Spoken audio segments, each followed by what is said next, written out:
여러분 반갑습니다. 오늘 이 시간은 그냥 책 한 권 소개해드리는 자리가 아닙니다. 앞으로 여러분의 10년, 20년의 노후가 어떻게 달라질지 그 방향을 같이 잡아보는 시간입니다. 시작하기 전에 제가 얼마 전에 겪었던 따뜻하면서도 조금은 충격적인 장면 하나를 먼저 들려드리겠습니다. 지난 주말이었습니다. 손주 녀석이 집에 놀러 왔는데 소파에 누워서 스마트폰만 들여다보고 있더군요. 여러분도 많이 보셨죠? 사람은 옆에 있는데 영혼은 폰 속에 들어가 있는 그 모습이요. 예전 같았으면 저도 이렇게 말했을 겁니다. 야, 할애비 왔으면 인사부터 해야지. 그 휴대폰 좀 그만 봐라. 그런데 그날은 제가 요즘 공부한 새로운 대화법을 한번 써보기로 했습니다. 그래서 옆에 살짝 앉아서 이렇게 말을 꺼냈습니다. 철수야, 할애비가 요즘 무릎이 좀 시큰거리고 아프네. 너 그 똑똑하다는 챗GPT인가 모시기 있잖아. 거기에다가 70대의 무릎에 좋은 운동이 뭐가 있나 한번 물어봐 줄 수 있겠니? 그 순간 어떤 일이 벌어졌을까요? 게임하던 손주의 눈이 갑자기 반짝하더니 저를 딱 보면서 이러는 겁니다. 할아버지 챗GPT 알아요? 와, 대박. 잠깐만요. 제가 찾아볼게요. 그러더니 스마트폰을 딱 열고 타닥타닥 몇 번 치더니 1분도 안 돼서 이렇게 말하는 겁니다. 할아버지, 여기 보니까 무릎은 무리하게 굽는 것보다 앉아서 하는 운동이 좋대요. 이런 운동을 하래요. 영상도 있어요. 같이 보실래요? 그래서 제가 손주 어깨를 툭 치면서 이렇게 말했죠. 야, 역시 우리 손주가 찾으니까 다르네. 기계가 알려줘도 네가 설명해주니까 훨씬 잘 알아듣겠다. 고맙다. 네 덕분에 할애비 무릎이 벌써 나은 것 같다. 그 짧은 순간 거실 공기가 확 바뀌었습니다. 그 전까지 저는 그냥 용돈만 주는 늙은이라고 느껴졌을지 모르지만 그 순간만큼은 손주 눈에 요즘 세상 이야기도 통하는 멋쟁이 할아버지가 된 느낌이었습니다. 이게 오늘 제가 드리고 싶은 첫 번째 메시지입니다. 가르치려 드는 어른은 늙어가고 물어보는 어른은 젊게 삽니다. 라떼는 말이야, 나 때는 말이야. 이 말은 이제 내려놓으셔도 됩니다. 이제는 그건 요즘 어떻게 하는 거냐? 너는 그걸 왜 좋아하니? 이거 좀 알려줄래? 이렇게 물어보는 어른이 멋있는 시대입니다. 질문하는 어른은 늙지 않습니다. 질문하는 어른은 무시당하지 않습니다. 그런데 현실은 어떻습니까? 안타깝게도 우리 주변의 대부분 시니어들은 이 마법 같은 소통법을 모릅니다. 자존심 때문에 입을 닫고 두려움 때문에 귀를 닫습니다. 그리고 그 결과는 우리가 상상하는 것보다 훨씬 더 비참하고 훨씬 더 처참해질 수 있습니다. 오늘 저는 서점에서 많이 보이는 파란색 책 한 권을 가지고 나왔습니다. 바로 서울대 교수님들이 매년 내는 책 트렌드 코리아 2026입니다. 젊은 사람들은 이 책을 보면서 내년에 뭐가 유행할까? 어디에 투자해야 돈을 벌까? 어떤 아이템을 팔면 좋을까? 이런 걸 고민합니다. 하지만 우리 시니어들에겐 이 책은 전혀 다른 의미로 다가와야 합니다. 이 책 표지에 이런 문장이 써 있습니다. AI 대전환의 시대, 무엇을 준비해야 하는가? 여러분, 이 말이 가슴에 딱 와 닿지 않습니까? 쓰나미처럼 밀려오는 인공지능과 디지털 세상 속에서 준비된 노인은 파도 위에 올라타 서핑을 즐기겠지만 준비되지 않은 노인은 파도에 휩쓸려 흔적도 없이 사라질 수 있습니다. 돈을 잃고 건강을 잃고 심지어는 사랑하는 가족에게조차 짐 취급을 받는 노후. 이게 우리가 아무 준비 없이 맞이할 수 있는 최악의 그림입니다. 너무 겁을 주는 것 같습니까? 아닙니다. 이건 이미 시작된 현실입니다. 그래서 오늘 저는 이 트렌드 코리아 2026에서 우리 시니어들이 꼭 알아야 하는 내용만 뽑아서 3가지 키워드로 정리해드리려고 합니다. 첫째, 디지털과 사회 구조의 변화 때문에 우리가 어떻게 나노 사회의 가장자리로 밀려나는지. 둘째, 도파민 중독과 잘못된 생활 습관 때문에 우리 몸이 어떻게 가속 노화에 빠져드는지. 셋째, 가족이라는 울타리 안에서도 점점 고립되고 외로워지는지. 그리고 마지막으로 이 책이 말하는 결론, 결국 사람이다. 이 말이 우리 시니어에게 어떤 희망이 되는지 알려드리겠습니다. 이제 본격적으로 들어가 보겠습니다. 먼저 우리가 처한 상황을 솔직하게 한번 들여다보죠. 요즘 뉴스만 켜면 AI. 인공지능이 그림도 그리고 글도 쓰고 운전도 하고 심지어 의사보다도 정확하게 진단을 한다고 합니다. 우리가 평생 경험과 감으로 했던 일을 이제는 기계가 엄청난 양의 데이터를 바탕으로 몇 주 만에 해내는 시대입니다. 우리 세대의 자존심은 뭐였습니까? 내가 살아봐서 아는데 내 경험상 이건 이래야 돼. 사람은 말이야 이렇게 사는 거야. 그런데 이제 세상은 이렇게 말하는 것 같습니다. 할아버지, 그건 옛날 얘기고요. 요즘은 데이터가 이렇게 말해요. AI가 분석해 보니까 이 방법이 더 좋대요. 이게 우리에게 주는 가장 큰 충격입니다. 마치 이렇게 말하는 것 같죠? 당신이 살아온 70년, 80년 인생 경험보다 기계가 뽑아낸 데이터가 더 믿을만해. 이 말을 정면으로 들으면 정말 허탈하고 화도 나고 서럽습니다. 이제는 은행에 가도 병원에 가도 마트에 가도 예전과 완전히 달라졌습니다. 은행에 가면 창구는 줄어들고 앱으로 하세요, 키오스크에서 하세요, 이 말만 듣습니다. 병원에 가면 무인 접수기계에서 접수하세요. 마트에 가면 계산대 직원은 줄어들고 셀프 계산대 앞에 줄이 길게 서 있습니다. 식당을 가도 여기 QR코드 찍으시면 됩니다, 이 말을 들으시죠?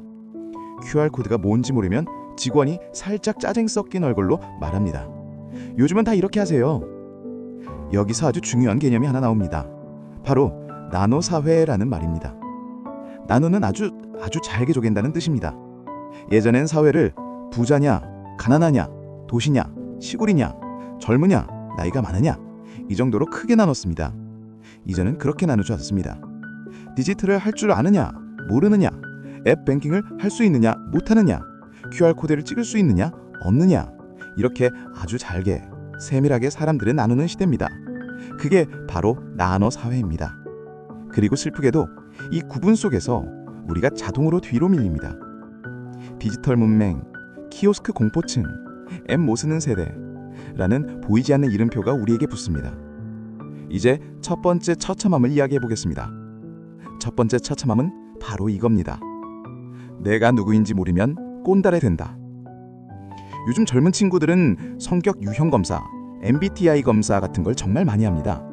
나는 ENFP다, 나는 ISTJ다 이런 말 많이 들어보셨죠?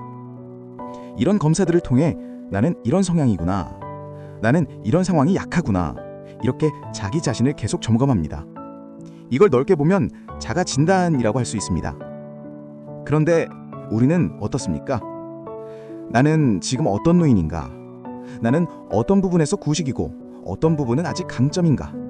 나는 디지털에서 어느 정도 뒤처져 있는가? 나는 건강 면에서 어느 정도 위험한가?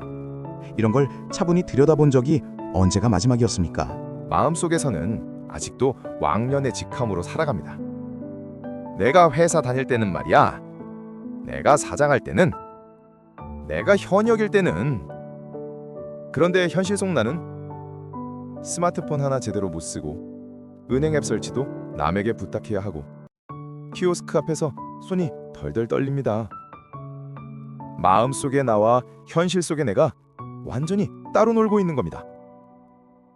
이게 바로 자가진단 실패입니다. 요즘 사회는 사람들에게 꼬리표를 붙이는 걸 참 좋아합니다. 이걸 레이블링 게임이라고 부릅니다. MZ세대, 워킹맘, 엔잡러 이런 단어들 들어보셨죠? 그리고 우리에게는 이런 꼬리표가 붙습니다. 디지털 문맹, 라떼는 말이야 세대, 말 안 통하는 꼰대 세대.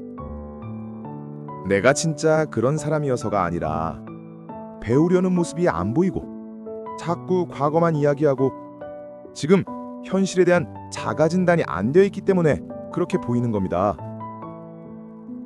그래서 우리가 먼저 해야 할 일은 이겁니다. 나는 요즘 사람들 눈에 어떻게 보일까? 내가 하는 말 한마디, 표정 하나가 혹시 꼰대 레이블을 더 붙이고 있는 건 아닐까? 이 질문을 스스로에게 던지기 시작하는 순간 조금씩 변화가 시작됩니다.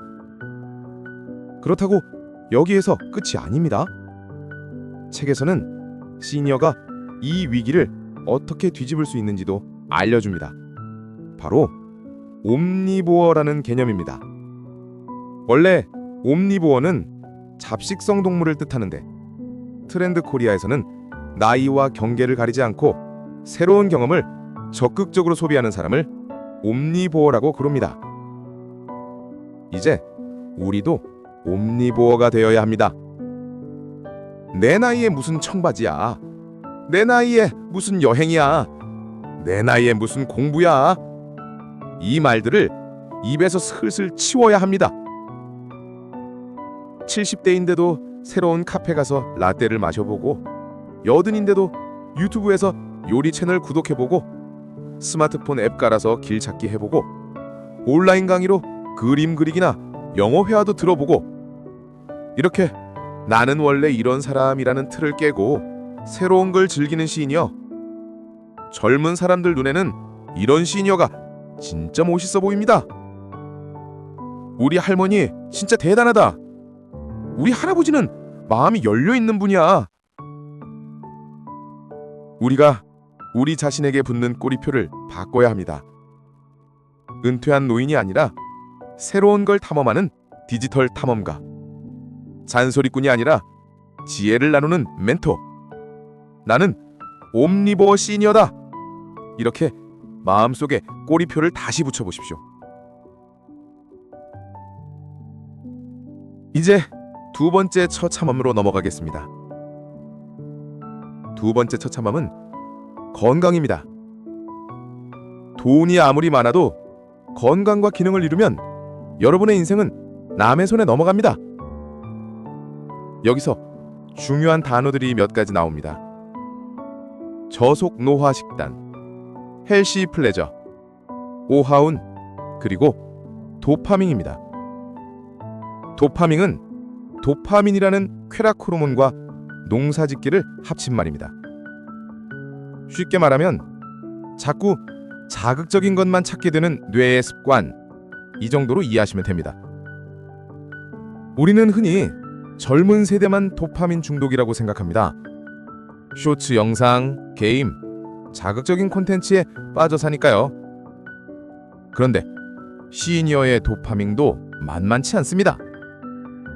아침부터 밤까지 정치 유튜브만 보면서 화내기, 하루에도 믹스커피를 5잔, 6잔씩 마시기, 달달한 빵과 과자, 떡으로 끼니를 때우기, 쇼파와 한몸이 되어서 리모컨만 붙잡고 살기. 이런 습관들이 바로 우리 몸과 뇌를 빠르게 늙게 만드는 가속 노화의 주범입니다. 그래서 책에서는 반대로 속도를 늦추는 삶을 이야기합니다. 그게 바로 저속 노화 식단입니다. 너무 어렵게 생각하실 필요 없습니다.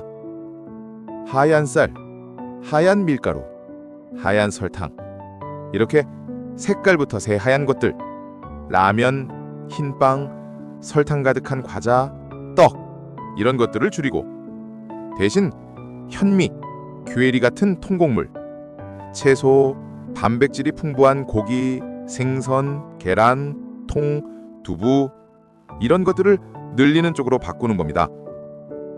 라면이랑 과자가 입은 행복해 해주지만 혈관과 장기에는 지옥입니다. 반대로 김치, 나물, 생선, 고기, 계란, 현미밥에 견과류 안주 얹어 먹는 건 입은 조금 심심해 보여도 몸에는 천국입니다. 운동도 마찬가지입니다. 많은 분들이 운동하려면 죽어라 뛰어야지, 이렇게 생각합니다. 그래서 시작도 못합니다. 책에서는 헬시 플레저라는 표현을 씁니다. 헬시는 건강, 플레저는 기쁨입니다. 합치면 즐거운 건강 습관입니다. 억지로 괴롭게 하는 운동은 오래 못 갑니다. 몸이 좋아지기도 전에 마음이 먼저 지칩니다. 반대로 내가 좋아하는 방식으로 움직이면 그게 헬시 플레저입니다. 음악 틀고 집에서 혼자 따라하는 건강 체조, 친구들과 모여서 탁구 한 판, 시장까지 일부러 걸어가는 20분 산책, 복지관에서 배우는 라인 댄스, 공원에서 손주와 같이 배우는 배드민턴, 이런 것들이 다 헬시 플레저입니다. 젊은 사람들은 오늘 하루 운동했다고 해서 오하운했다, 이렇게 합니다. 오하운, 오늘 하루 운동했다는 뜻입니다. 우리도 이 말을 가져다 쓸 수 있습니다. 오늘 나는 오하운 했는가? 오늘 나는 땀 한 번 흘렸는가? 이 질문에 예라고 대답하는 날이 많아질수록 노화 속도는 확실히 줄어듭니다. 이제 아주 중요한 이야기 하나를 더 드리겠습니다. 많은 분들이 이렇게 말씀하십니다. 그래도 나는 아파트 한 채 있다. 나름대로 노후자금 준비해놨다. 물론 중요합니다. 하지만 2026년 이후의 진짜 계급은 이렇게 나뉩니다. 내 발로 화장실을 갈 수 있는 사람, 내 손으로 숟가락을 들고 밥을 떠먹을 수 있는 사람, 스스로 옷을 입고 스스로 밖을 나갈 수 있는 사람. 이 사람이 진짜 상류층입니다. 반대로 요양병원 특실에 누워 있어도 콧줄로만 식사하고 기저귀를 차고 2시간마다 간호사가 몸을 뒤집어줘야 한다면 통장에 돈이 아무리 많아도 그건 내 삶이 아니라 남을 위해 쓰이는 돈일 뿐입니다. 간호사, 요양보호사, 병원, 그리고 나중에 그 돈을 놓고 싸울지도 모르는 사람들을 위한 돈이지 내가 노리는 돈이 아닙니다. 그렇다면 누가 진짜 인생을 잘 산 사람입니까? 연금이 많지 않아도 내 발로 시장에 가서 장을 보고 내 손으로 음식을 해서 먹고 친구와 약속해서 공원을 걸으며 수다를 떨 수 있는 사람. 이런 분들이야말로 진짜 인생 상류층입니다. 건강은 운이 아니라 실력입니다. 자식에게 물려줄 최고의 유산은 성 아파트 한 채가 아닙니다. 죽는 날까지 자식 도움 거의 받지 않고 내 발로 다니는 부모. 이 부모 자체가 자식에게는 수억, 수십억에 해당하는 유산입니다. 이제 세 번째 처참함으로 넘어가겠습니다. 세 번째 처참함은 가족 안에서조차 외로워지는 문제입니다. 나노 사회라는 말이 이제는 가족에게도 적용됩니다. 예전에는 가족이 하나의 큰 덩어리였습니다. 명절이면 다 같이 모이고 주말이면 같이 밥을 먹고 기쁨과 슬픔을 함께 나누는 공동체였습니다. 하지만 이제는 자식은 자식대로, 손주는 손주대로, 부모는 부모대로 각자 따로 노는 삶을 삽니다. 몸은 한 집에 있어도 마음은 다른 공간에 있습니다. 하나는 회사, 하나는 학교와 친구, 하나는 유튜브와 스마트폰 속 세상에 가 있습니다. 그런데 우리 시니어들은 아직도 예전 가족의 모습을 기대합니다. 명절에는 다 모여야지. 주말에는 다 같이 와서 밥 먹어야지. 손주는 자주 와야지. 전화는 일주일에 한 번은 해야지. 이런 기대가 충족되지 않을 때 우리는 배신감, 서운함, 분노를 느낍니다. 왜 이렇게 되었을까요? 하나 중요한 개념이 있습니다. 바로 멀티 페르소나입니다. 멀티 페르소나는 한 사람이 여러 개의 얼굴로 살아가는 걸 말합니다. 요즘 젊은 사람들은 회사에서의 나, 친구들과 있을 때의 나, 인터넷과 소셜미디어에서의 나, 집에서는 부모가 원하는 효자, 효녀, 이렇게 여러 개의 가면을 번갈아 쓰고 삽니다. 문제는 우리는 자식과 손주에게 단 하나의 얼굴만 요구한다는 겁니다. 착한 자식, 효자 딸, 예쁜 손주. 자식들은 이미 밖에서 너무 많은 가면을 쓰느라 지쳐 있는데 집에 와서마저 또 하나의 가면을 쓰라고 강요받는 겁니다. 그래서 부모, 조부모를 편안한 쉼터가 아니라 또 하나의 역할을 강요하는 곳으로 느끼는 겁니다. 여기서 억지로 왜 전화 안 하냐?